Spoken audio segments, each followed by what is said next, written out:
Say, I am light. I am light. Look to your neighbor and say, you are light. You are light. Look to your neighbor and say, I don't care what you think about me, I am light. I don't care what you think about me, I am light. All right.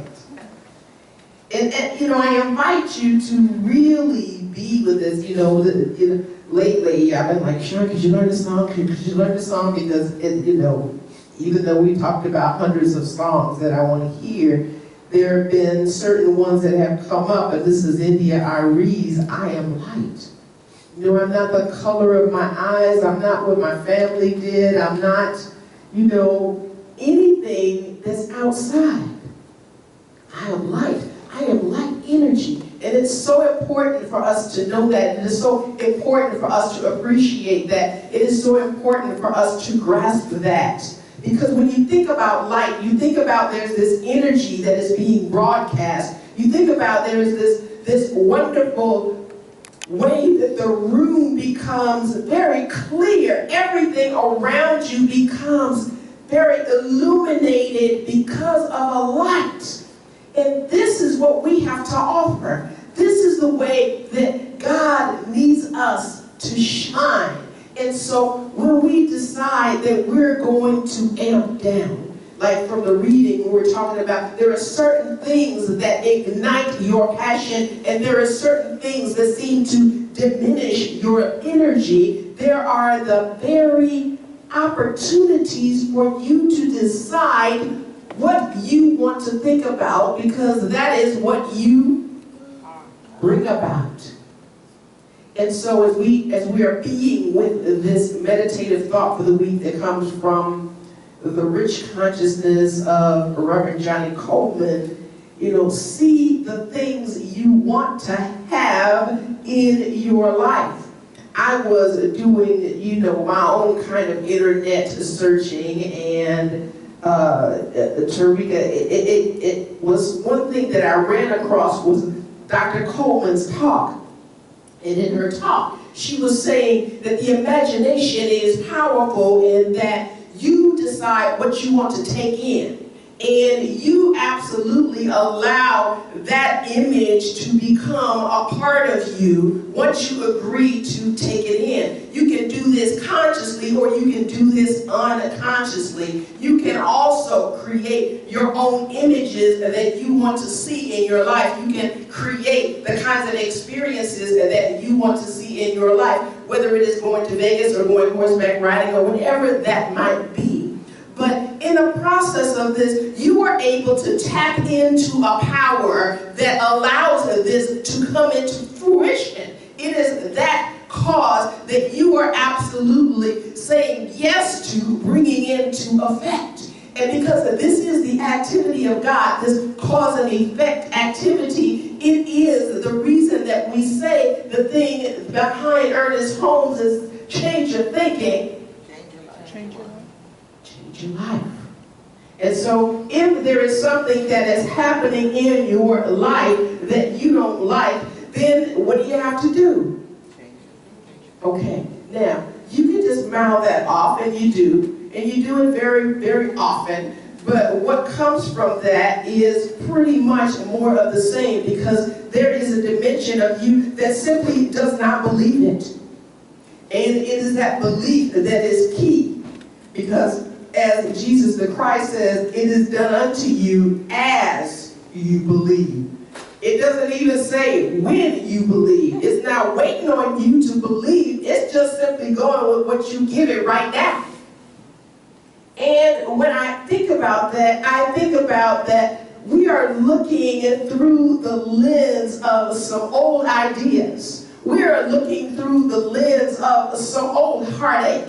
We are looking through the lens a lot of time of some old pain that we've been carrying around. We want to clean out our air conditioners, but we don't want to clean out our mind. We want to clean out our houses, but we don't want to clean out our thoughts. We want to clean our yards, but we don't want to evict those unwanted beliefs that have been harboring within our beingness, cluttering up our lives in totality. Because it is the very thing that you are carrying with you that you are bringing to the party. And that is not what God intended when He created you. It intended for you to shine your light. It intended for you to bring its power to fruition. You see, it's not about what your ego wants you to look like. It's not about what your ego wants you to appear to be, or what kind of reputation that you may even want to establish externally. It's really about that relationship that you're willing to cultivate internally. It is really key for us to be able to know that just because these ideas have been ours for so long, it doesn't mean that they have value. It doesn't mean that they're contributing to the up-leveling of this thing called life. It doesn't mean that we are making a difference on the planet. Well, I ain't trying to make a difference on the planet. I'm just trying to live my life and be happy. That's cool too. But let's just deal with being happy, shall we? Okay, so now you have this wonderful presence of love that is within you. And you going about your business, and you just totally ignoring the fact that this presence of love is right here, right now, ever accessible, ever available to you. And you know, you may tap into it from time to time. We talk about this when I'm in my visioning classes or workshops. And, you know, you may be really tuned in to that infinite, but it only takes, and this is what I got from Abraham Hicks, it only takes 17 seconds to deactivate a belief. Oh, yeah, I'm spiritual, I'm this, I'm that, I'm the other. Well, George Zimmerman has been released. What? What you talking about? Okay, so now, in that 17 seconds, you forgot who you were. In that 17 seconds, you forgot who he was. In those 17 seconds, you have forgotten everything that you purported to believe, and you have now bought into this vibration of the masses that is absolutely wanting his head on a platter. You have now bought into an energy that you have been suppressing that you didn't bother to clean out. Well, I thought I did my work. I thought I was over there. You know, I don't consider myself to be racist. Nobody considers themselves to be racist. Nobody considers themselves to be profilers.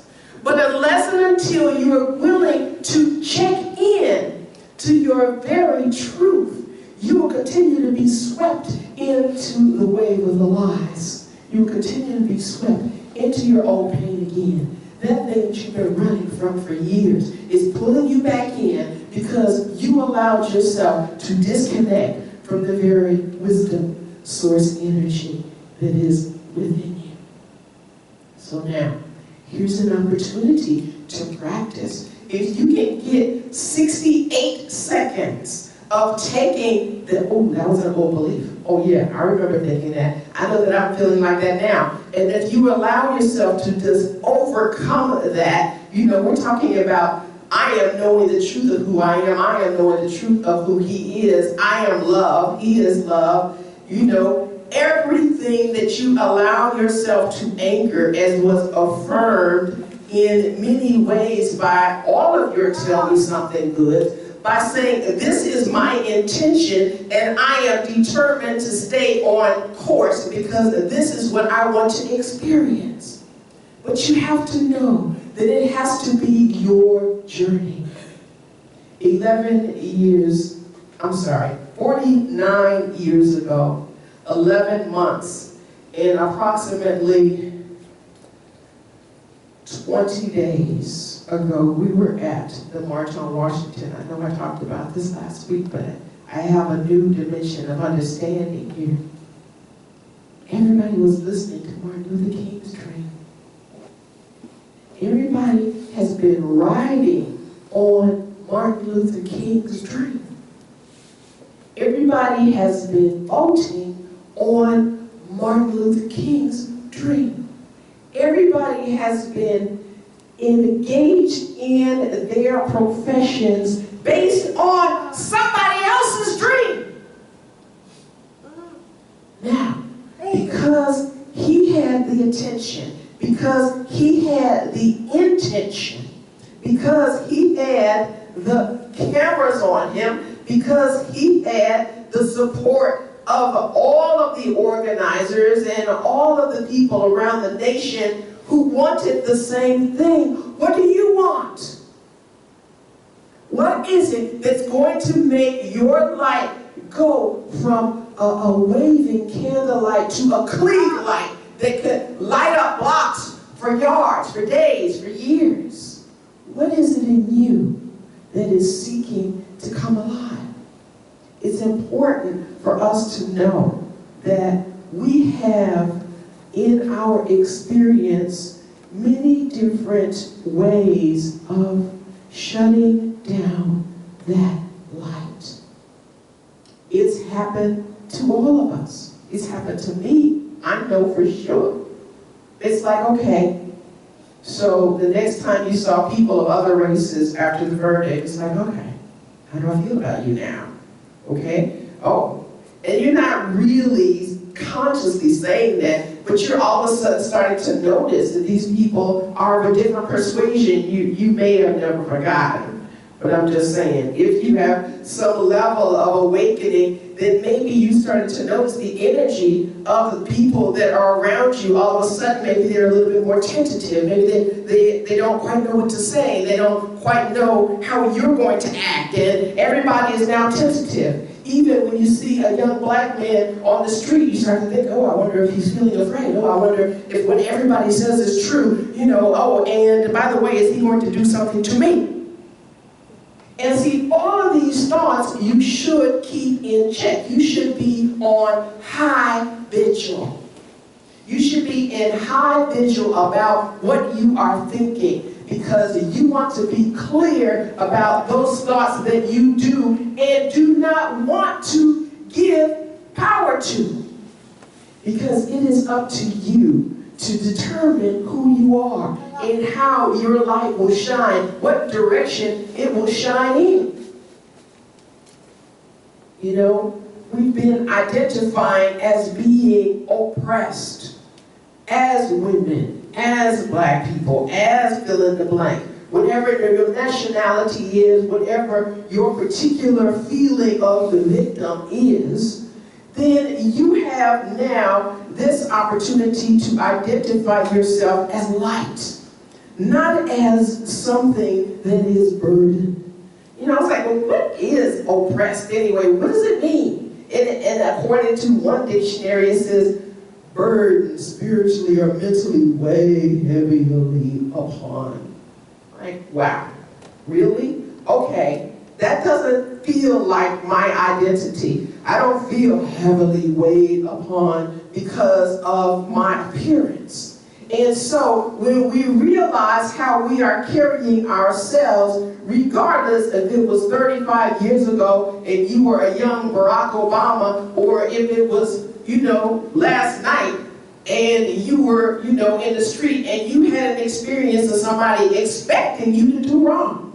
You had an experience of somebody knowing, based on the past, that somebody that looked like you did it. And you even do this in your relationships. You know, the last person I was with did so and so. But what that got to do with me? Right? So, but you're constantly expecting the worst from everybody. You're expecting that if you see somebody in a hoodie, if you see somebody looking at you one way, if you see somebody pulling up in front of your house, if you see a car coming down the street with the lights off, you're expecting, you're getting ready for the drama. You don't even know what you're going to do, but you know it's going to be something going down. And so whenever that's something that is going down, you have to say, wait a minute. What is going on in my mind that wants to entertain this fear right now?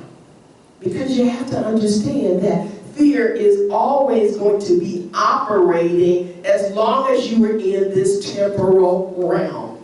Because you're in this earth dimension, everything is only going to be for a little while. And you know it's going to come to an end. There simply is no way of just staying here. And who would want to anyway, knowing that there's infinite possibilities beyond this realm? But you don't know how you're going to leave this realm. And you don't know if it's going to be now, or if it's going to be, you know, the next time you see this person, or the next time this happens. And so there is a dimension of you that is always operating, expecting something bad to happen. And so, in that same dimension, if you are being followed and you're expecting that somebody is following you who doesn't look like somebody who's been good to you in the past, then you may be anticipating that something is happening. And so in each way, both Trayvon and George Zimmerman have been co-creating this experience. And so this is how we do, because yes, I am Trayvon Martin, but I am George Zimmerman as well, because there have been times when I have decided that someone is going to do something that I know I'm not going to like, and because someone did something to me similarly to that, I better stop them before they do it again. And I am Trayvon Martin because regardless of me minding my own business, somebody's always after me, trying to find something wrong with me, and potentially damaging everything that I'm about. And so there is really no separation between any of us, because when we are able to totally anchor into the truth of our being, there is nothing heavily weighing upon us but our own thoughts. There is nothing heavily weighing upon us but our own belief system. And even if it is a belief system of hope, even there's a dimension of hope that doesn't believe that it is possible. That is why you call it hope. I have a friend who is just totally averse to church and whatever. We don't really talk much probably because of that, but not about the church thing, but because here I'll tell you. He would always say, well, I hope, I hope, I hope. And I would say, I notice you say hope a lot. And he says, because I don't know. And I'm thinking, wow, bless his heart. There's a knower within me that knows, so I don't have to hope. I don't have to wish. I don't have to dream. I get to know by virtue of my divinity that Sean was singing about. I am my own divinity. And that doesn't mean that I should be deified or that I should be praised by all that is, but in another sense I should be, because I am that I am. As we all should expect to be praised because we are that I am. But there is a part of us that has been so saying, well, I hope that we're going to get a civil rights case from the federal government, and I hope that, you know, everything's going to come all right so we can know that we can honor Trayvon. And I hope that I'm going to get that raise at work, and I hope. Are you a slave? Are you a slave? Are you a slave? No. Are you a slave?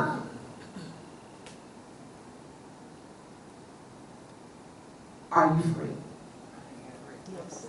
I have to tell you that we keep acting like slaves.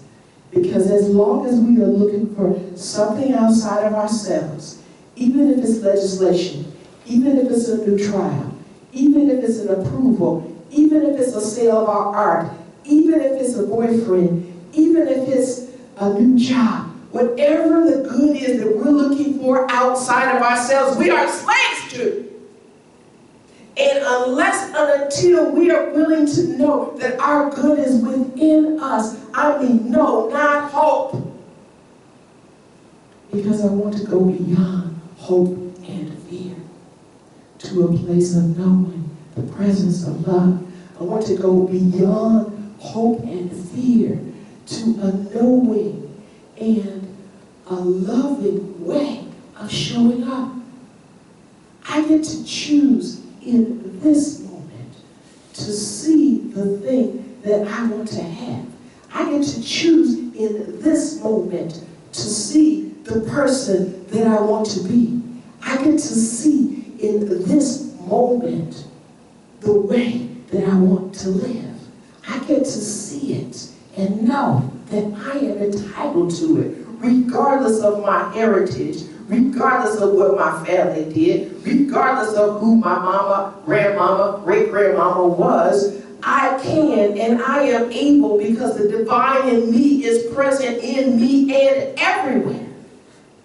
And so because I was the granddaughter of both a slave owner and a slave, does that mean that I get to repeat everything that happened with my ancestors?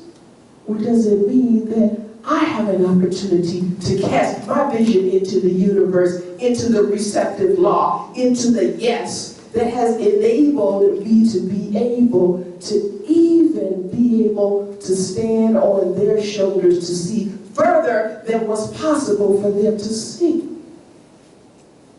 I was gifted by Agape and mentored with another meditation chant. You know, I get all kind of gifts in my email. But I had already started on that journey because it's Reverend Michael's birthday today, and I got to have my moment in the silence where I was able to send him gratitude for being able to stand on his spiritual shoulders to even become the person that I am now, knowing that I am just a little further along the road than I was when we met.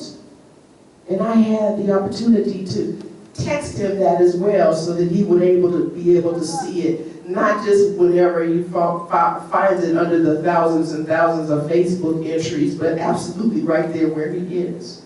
And I began to think about all of my teachers that I've had over the years, my spiritual teachers, yes, even the nuns at Longwood, and even the nuns at Holy Name of Mary, and even the people who have been the Baptist ministers and the AME ministers, and all of the people that I have met on my journey. Because the meditation was about giving honor to our spiritual teachers. And then I started to think about my boyfriends and girlfriends in the past, and I started to think about the people that I had been in a relationship who have been my teachers, and I started to think about the people that I have worked with who have been my teachers. And I started to realize that everyone who I've ever met has been my spiritual teacher.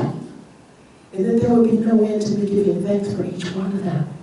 So whenever I might perceive my next roommate to be, whether or not their conduct might be acceptable in my sight, or whether or not my conduct would be acceptable in their sight. When I start to think about all the many ways that the presence of God has yet to show up in my life, I remain beyond hope, knowing that it's all going to be good. I am knowing that there is a place where fear cannot live, and that is where love thrives. And what I know is that even as we affirm today, that the leading edge creator that I am, this pioneer that I am, is giving birth to new desires, that there is something that I want that I don't even know that I want yet. There is something in me that is growing in such an expansive way that I don't get to even know what it is until I'm ready to know it and call it forth into my experience. Because I am beyond the point where I am willing to invite anything into my experience that I do not want. Because you must know this truth. Nothing comes into your experience without your invitation. Nothing comes into your experience without your invitation. I know it's a rough pill to swallow, but please do. Because you have called it forth for your growth. Because you have called it forth for your expansion. Because we have called forth a George Zimmerman so that we can be freed up from profiling, so that we can be freed up from these gun laws that make no sense. So that we can be freed up from the perceptions of black men that we ourselves have been spouting. Every time we complain about the pants being low, why they gotta look like that? Why they gotta act like that? Anytime we have participated in a conversation that demonizes or criminalizes any of our young black men, even if we never gave voice to it, but it was an active thought in our minds, then we have participated in creating this George Zimmerman experience. Anytime we have been in the shadows of our own fear and being afraid that someone was following us, that someone was meaning us harm, anytime we created that, we were participating in creating this George Zimmerman experience. And so now, what are we going to do with this experience that we created? Are we going to now awaken to the truth that I am not a criminal and that no one else is a criminal? I remember waking up that Sunday morning, being awake for a while, and truly being startled by the quietness of the block. And I'm like, why aren't the children screaming? You know, where are other cars driving down the street? It was like, is this the moment? Is this the moment now when everybody's starting to catch it? Is this the moment where everybody's starting to realize that something has happened, that life will not be the same again? Is this the moment where we realize that something has shifted? And many of us have chose to see it as something that has shifted for the worse. And many of us have had the phrase, nothing's changed. Many of us have had the thought, it's still the same, typical. But I want to tell you about these young people. And if you're not on my Facebook page, or if you're not on the Power Oneness, Oneness Spiritual Center page, you might not see it. But it is that Cheerios commercial. Y'all know it, right? So you know the little young girl who goes to her mom and says, is it true? You know, Cheerios is good for your heart. And the next thing you know, her father, who's a black man, is lying on the couch with all this Cheerios on his chest, right? Because she wanted to make sure that, you know, he was healthy. So they interview these kids. And there's like white kids, like from 7 years old to, I don't know, 15. And there's a couple black kids, you know, same age range, maybe between 10 and 15. And there's an Asian guy, maybe around 10, something like that. So they show them this Cheerios commercial, and they're like, well, what do you think? And they're like, it's a Cheerios commercial. And they're like, well, do you see anything wrong? And they're like, no. And they're like, well, you know, a lot of people have problems with this commercial. And they're like, why? I mean, all of them. Why? Right? And then they're like, well, some people have problems with their parents. Okay, what's the problem? And they're like, you know, because they're mixed. Oh, because one is white and one is black? Yeah. So, what's the problem? This is what all of these children said. What's the problem? And they said, well, a lot of people are really upset about this. And they're like really getting upset. And they said, that doesn't make sense, that's stupid. And they're like, you know, come on, you know, people get married all the time, you know, look where we come from, that's way back then. And one little girl's like, what, are we living in the 50s?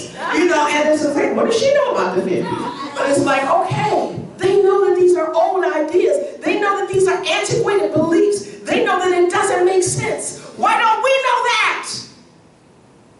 And if we know it, why don't we live like that?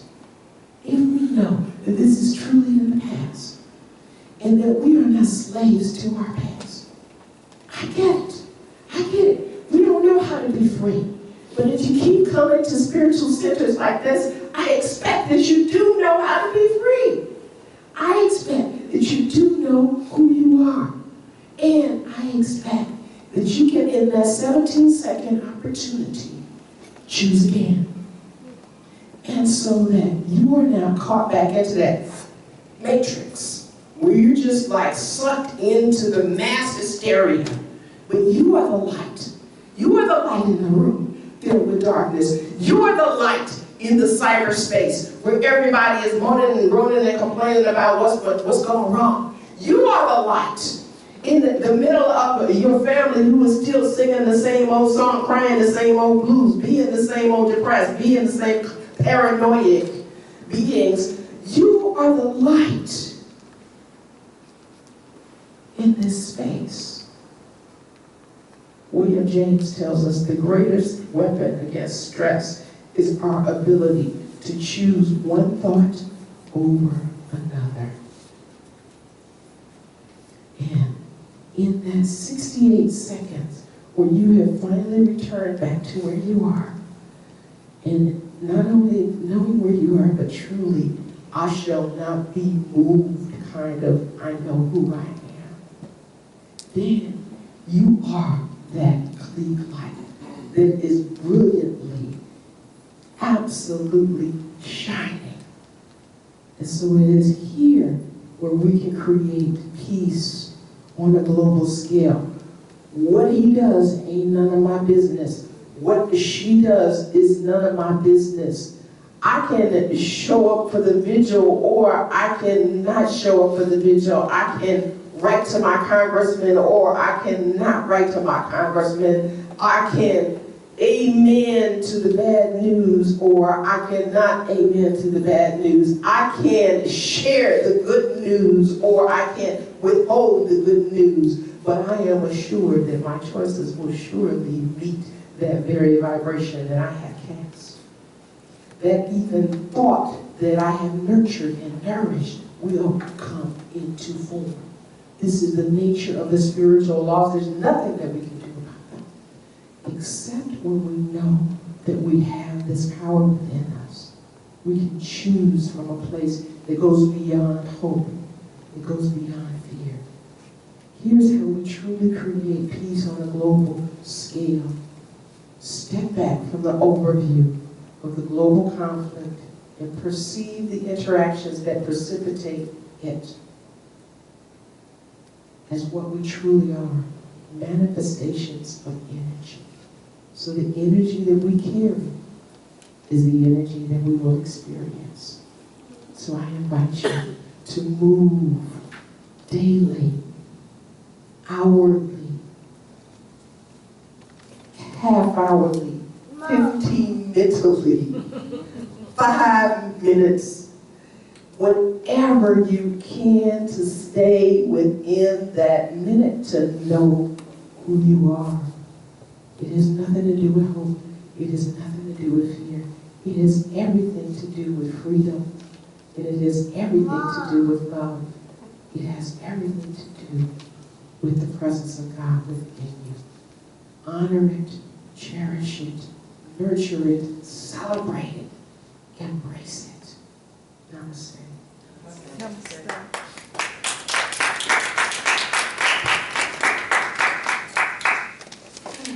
We're going to move into our prayer.